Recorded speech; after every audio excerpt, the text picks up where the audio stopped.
Hi, today I want to talk to you about what happens after you die. I don't mean to you personally, I mean what happens to your stuff after you pass away.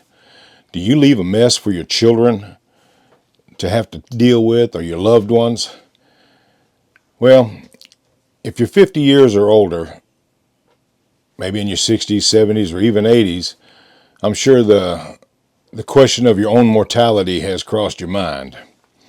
And what I was thinking on mine is, I've been an auctioneer for so many years that I've gathered so much stuff. I'm my own best customer.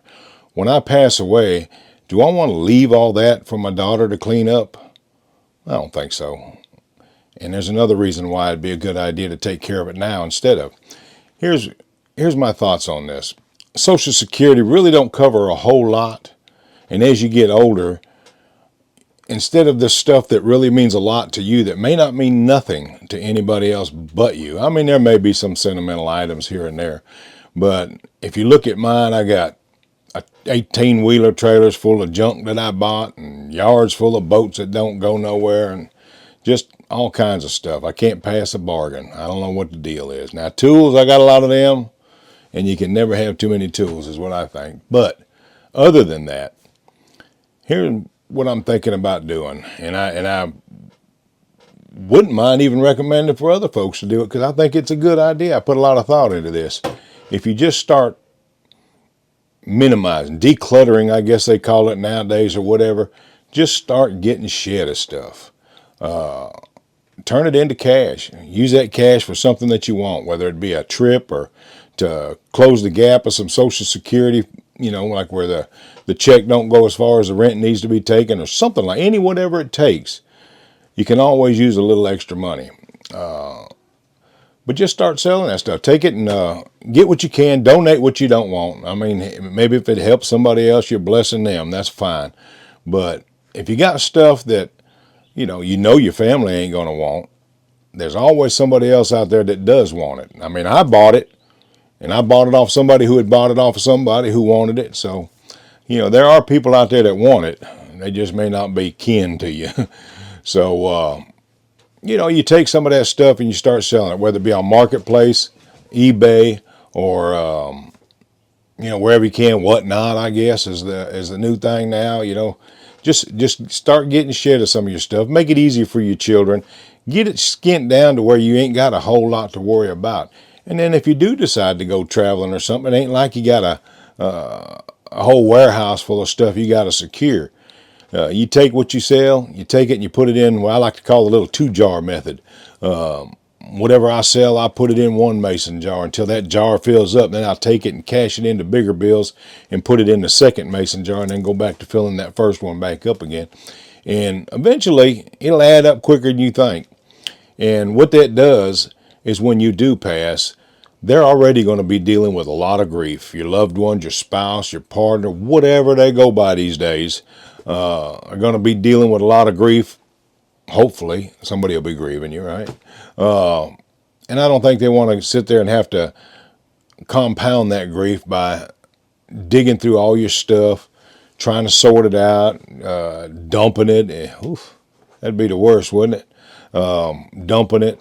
So if you can find some way to get it out, even if you have to just give stuff to people that you know will use it, you can ask your family first. Hey, you gonna have any use for this? I'm getting ready to get shed of it, and I'm pretty sure they'll let you know right away. They may try not to hurt your feeling the first couple times you ask them, but when they see that you're serious about getting rid of all this stuff, they'll probably be a little more forthcoming in their honest answers to you. They're like, no, we don't want that. There's absolutely no way we need a 3-legged table, even if there is a possibility that we can find another leg that'll match. They may not have that kind of desire that you do to save a bunch of stuff.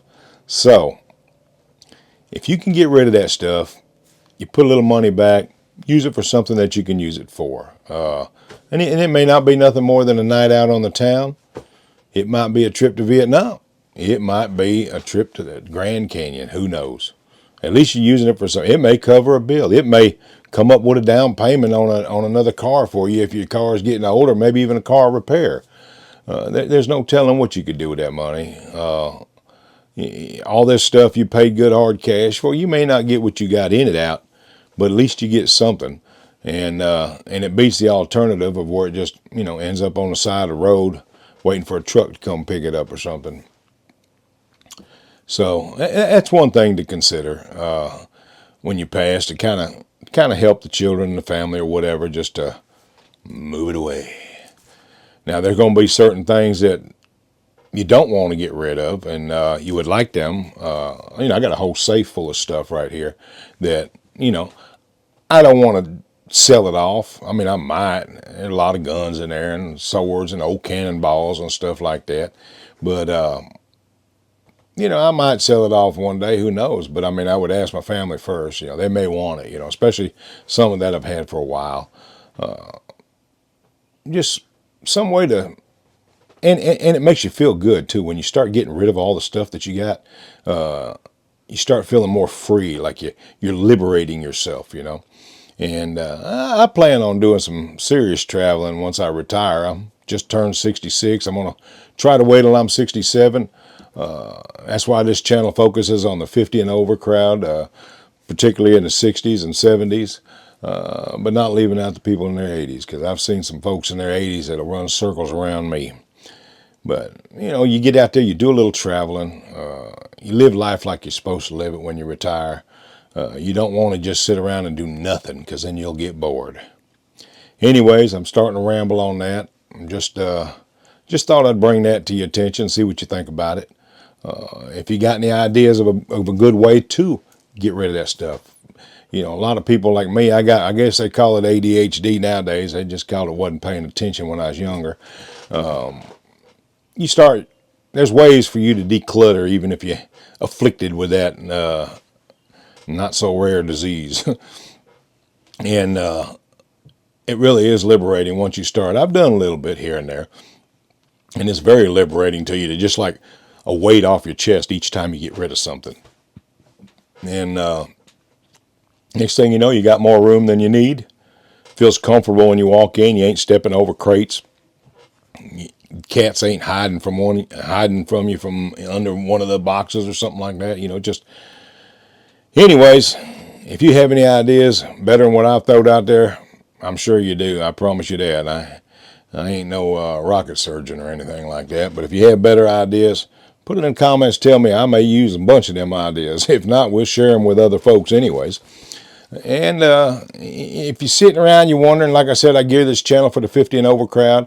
If you're interested in anything, I've been in security and surveillance for over 23 years at a major casino. I know a lot of security stuff. This channel is going to be all about security, Social Security, and not the kind that you get to check for, the kind that you just, your mindset where you're independent and able to get around on your own, maybe low impact exercises to keep you mobile, security tips to keep you safe. I don't know any financial tips other than what I just said right there. But you can also do some side hustles and stuff. I got a kettle corn outfit, a hot dog machine, or not machine, but, a hot dog vending cart, and I do auctions and stuff. But just anything to make a little extra cash on the side, as long as Uncle Sugar don't mess with it, everything's happy. Anyways, if you have any ideas on that kind of stuff that you'd like to hear about, let me know.